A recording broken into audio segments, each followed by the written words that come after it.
Pastcast channel's new episode, The Awakening of an Age.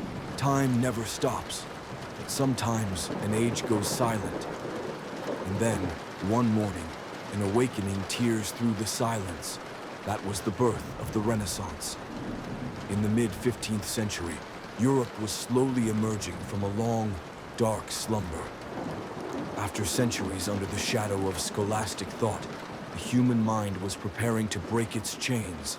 Plagues, wars, famines. The Middle Ages had taught man to live in the shadow of God. But in that very shadow, someone was gazing at the stars, decoding the mechanisms of the body, imitating the patterns of nature. The Renaissance was not merely an artistic or scientific movement. It was the rediscovery of human potential. In this era, man was no longer seen merely as a sinful being, but as a thinking, questioning, and creating individual. Questions were no longer sins. They were the fruits of curiosity. To observe, to paint, to measure, to ask. For the first time in observing nature, humanity began to see into itself. Cities like Florence, Venice, and Milan became laboratories of a new world. In the stone-paved streets of Italy, thinkers, poets, architects, and artists weren't just producing works, they were redefining what it meant to be human. Thoughts once banned by the church were now being written down, and with the invention of the printing press, they spread at the speed of light. And right in the midst of this chaos, this rebirth, a child was born in a small village, Leonardo da Vinci. A boy who spoke with nature, sketched the wings of birds, and recorded the direction of the wind in his notebooks.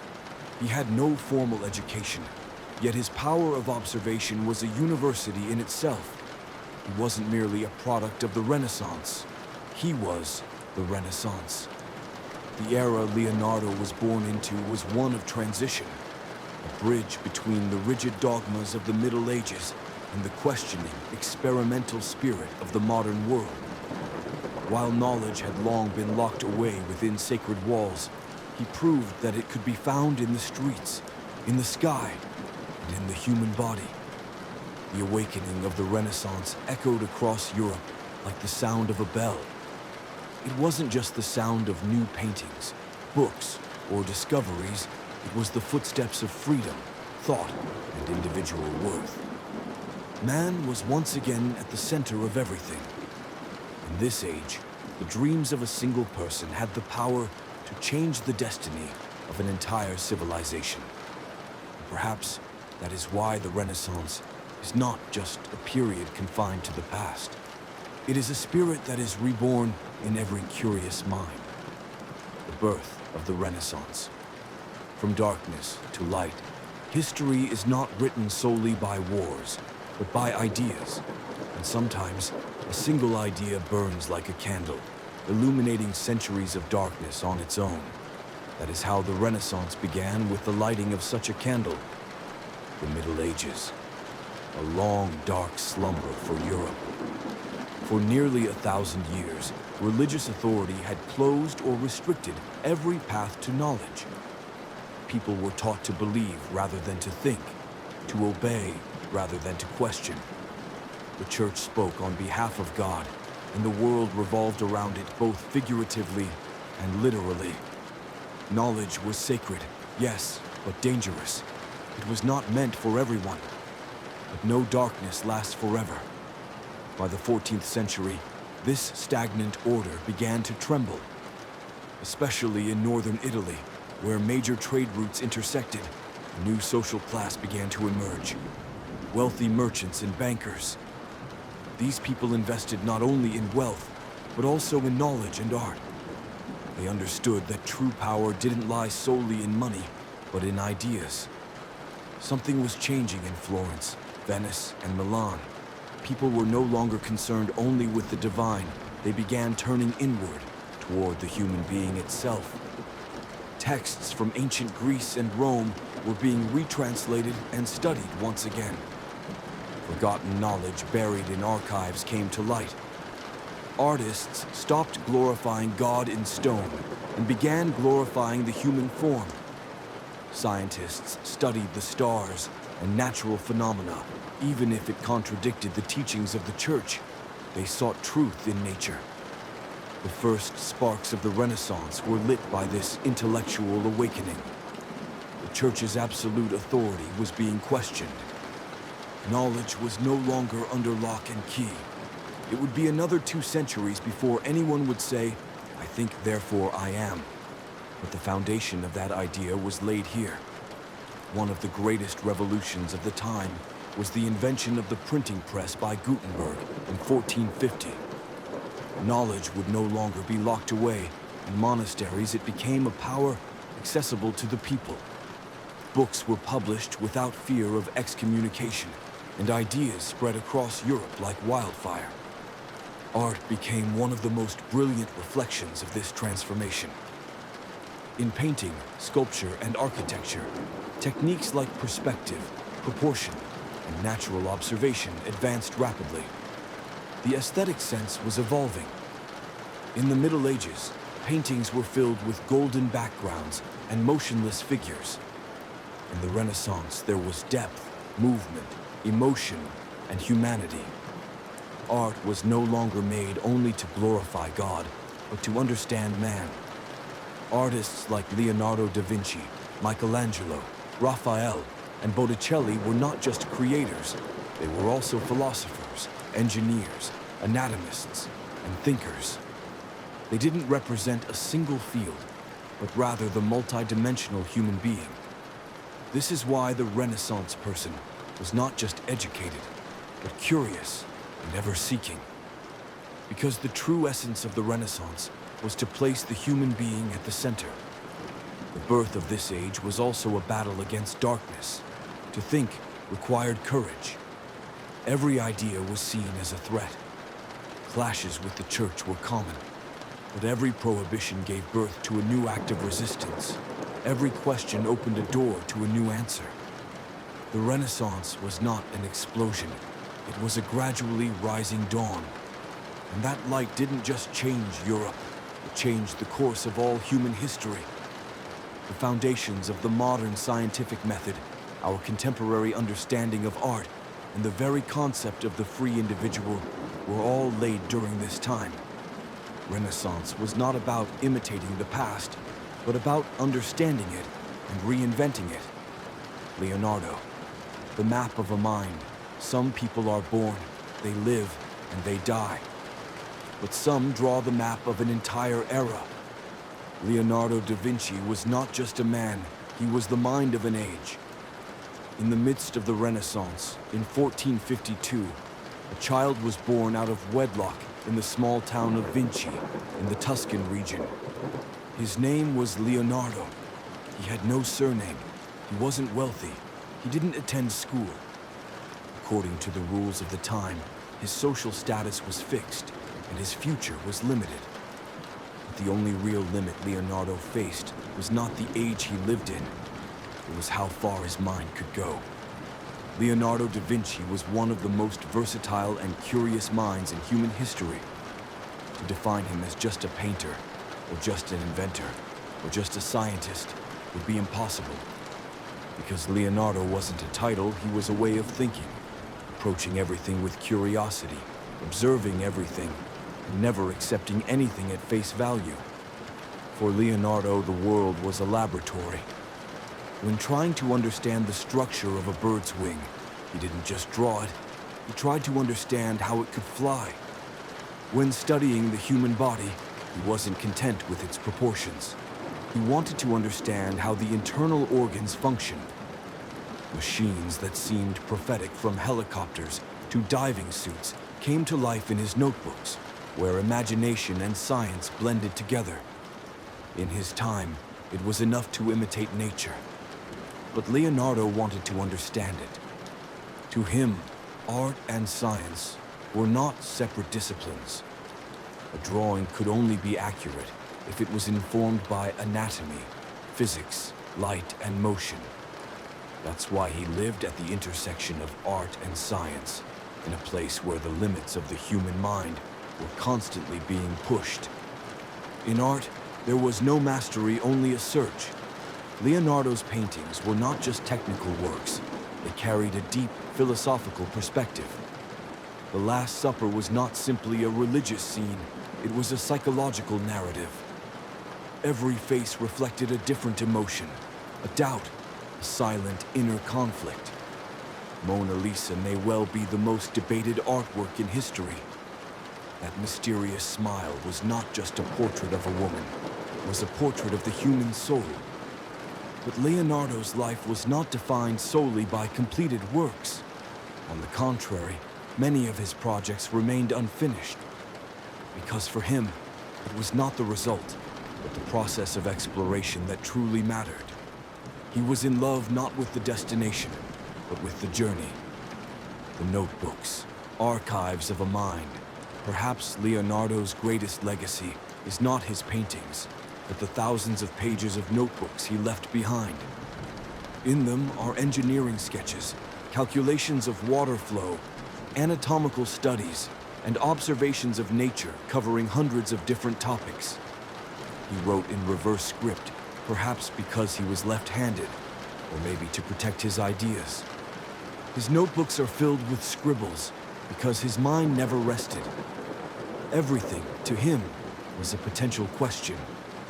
These notebooks remain a source of inspiration today for scientists, engineers, and artists alike. Because Leonardo's perspective reflects a way of thinking that was far ahead of its time. Leonardo's mind, a curiosity without borders. For Leonardo, no topic was unimportant. He was fascinated by the wing of a bat as much as by children playing in the mud. Because his mind was not afraid to dive into small details to understand the bigger picture. That's why calling him just an artist, or just an inventor, or even a genius is incomplete. Leonardo is the name of a mind that constantly asked questions. He was someone who lived not through answers, but through inquiry. A legacy for the future. During his lifetime, Leonardo did not receive the recognition he deserved. Most of his projects were never realized, and many of his ideas were centuries ahead of their time. But hundreds of years after his death, his sketches became the foundation for modern engineering, anatomical science, and visual arts. Even today, within Leonardo's notebooks, we find ideas that remain yet to be realized. And perhaps his greatest achievement was this. He showed us just how limitless a human mind could be.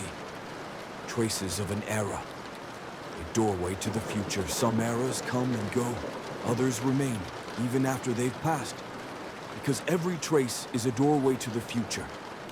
The Renaissance was not merely the rereading of ancient texts pulled from the dusty shelves of the past. It was a mental revolution, a time when ideas that would shape the future began to take root, and humanity discovered its own potential. The traces left behind by that revolution continue to shape the world even today. Echoes of an era, a transformation that took place in the 15th and 16th century Europe was one of the rare intellectual leaps in history. People began to understand the heavens not just as the glory of God, but as systems of orbiting planets governed by mathematical order. Astronomy gained meaning not from divine mystery, but from observation and calculation. The Earth was no longer the center of the universe, and man was no longer merely a sinful traveler, but a subject capable of uncovering the laws of nature. This shift in thought opened doors in every field, from science to art, architecture to politics. The true traces of the Renaissance weren't just left in frescoes painted on cathedral walls or statues carved from marble. They were left in the human mind, in the very way people viewed the world. Because the real transformation wasn't technical, it was philosophical. The language of the future, observation and experimentation.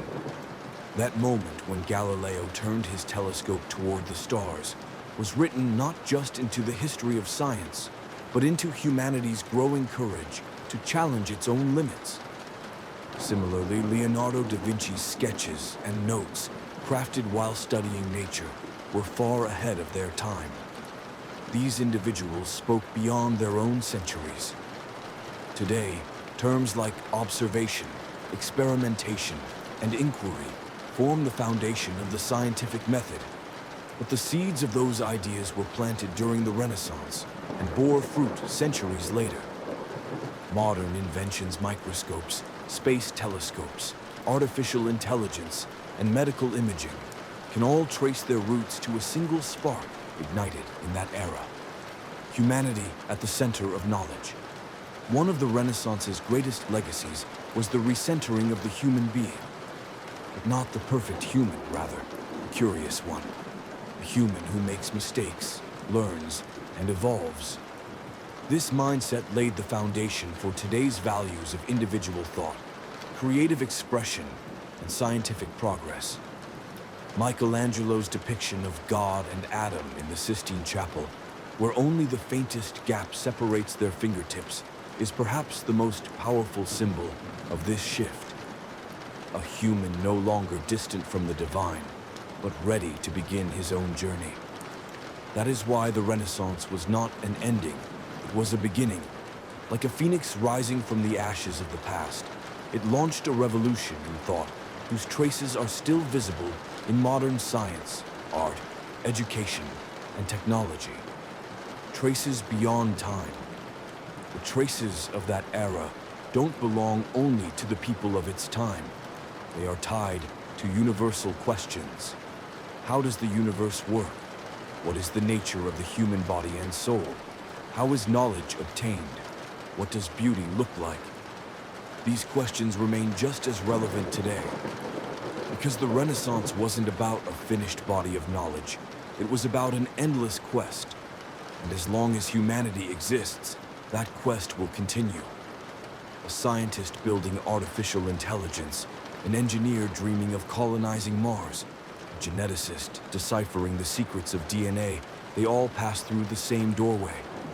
The open door left behind by the Renaissance. A doorway to the future. Traces of an era reminds us that the past is not static. On the contrary, every trace is a map forward. The future doesn't begin from zero. Every step we take is built upon a step taken before.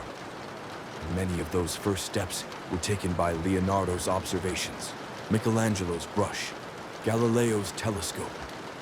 Today, we too stand on the threshold of a new age. Technology, knowledge, ethics, and our understanding of what it means to be human are once again evolving. And so the question becomes, what traces will we leave behind? How will future generations interpret our thoughts? That's why every era is a doorway, and the Renaissance remains one of the oldest doors still open. Everyone who walks through it is walking not only into the past, but into the future. The light at the edge of your mind.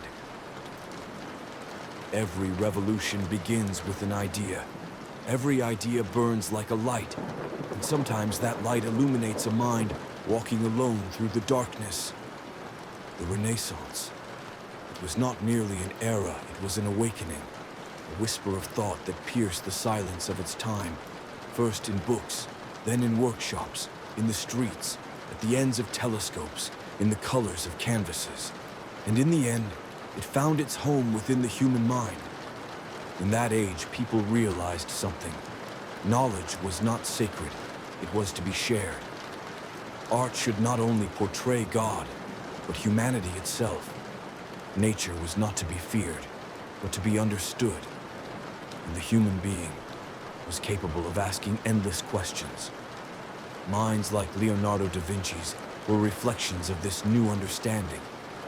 A mind that sought to comprehend more than it could see with its eyes. An intellect trying to grasp the world by breaking it into its parts. And notebooks filled with questions. How do birds fly? Why does water swirl? How does the soul show itself on the human face? Those notebooks are still in our hands today. Because the greatest legacy of the Renaissance wasn't finished answers, but questions that are still being asked. The mind, the vastest universe. Telescopes magnify the skies, microscopes, the cells. but the human mind stretches beyond both. The Renaissance taught us that the greatest discoveries are not made outward, but inward. They painted to understand the universe. They sculpted to explore the inner conflicts of humanity. They turned pages, and sparks flew in their minds. That's why the Renaissance wasn't just a historical period, it was a revolution of thought. And like all revolutions, it left its marks. In a child's wonder the first time they gaze at the stars, in an artist's trembling first stroke of the brush, in an engineering student's quiet thought, could this actually work? Wherever the light leads, when we walk in the dark, we carry a light. Sometimes it's an idea, sometimes a curiosity, sometimes just a dream. But what matters is where that light shines, at the edge of your mind. Today, access to information takes only a few clicks. But one thing is still missing: thinking, to question, to try to understand, to wonder, instead of simply accepting. That is why the Renaissance never truly ended. Because it wasn't just something that happened in the past, it's still happening now, if you allow it. When you learn something new, defend an idea, or dream a little bigger, that ancient light flickers again in your own mind. Your mind, new doors. Throughout this podcast, we've walked inside a great age. We peered into Leonardo's notebooks, gazed up at Michelangelo's chapel ceiling, looked through Galileo's lens to the stars. But in truth, we kept returning to the same place, the human mind. Now that mind is yours, and your observations, and your questions, and your imagination. Maybe you won't paint a masterpiece, maybe you won't make a great discovery. But perhaps, with just one idea, you will light a flame in someone else's mind. And then you'll understand. The Renaissance isn't just a chapter in history, it's the very essence of being human. Never let the light at the edge of your mind go out, because maybe a new age will be born inside you.